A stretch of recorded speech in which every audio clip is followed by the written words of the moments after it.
ఇంతకుముందు వాకింగ్ ఇంతకుముందు మాకు పెయిన్ లేదు కదా సార్. పెయిన్ లేకుండా నార్మల్గానే ఉంది. నార్మల్ ఇలా వాక్ చేసేవాళ్ళు కదా. ఇప్పుడు ఏం చేస్తున్నారంటే కొంచెం చూసి అడుగు మీద అడుగు వేసుకుంటూ పెయిన్ వస్తుంది కాబట్టి వదిలే ఇంకా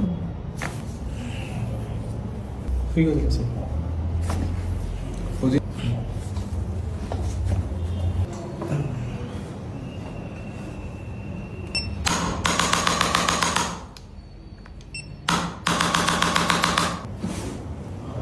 పడుకో.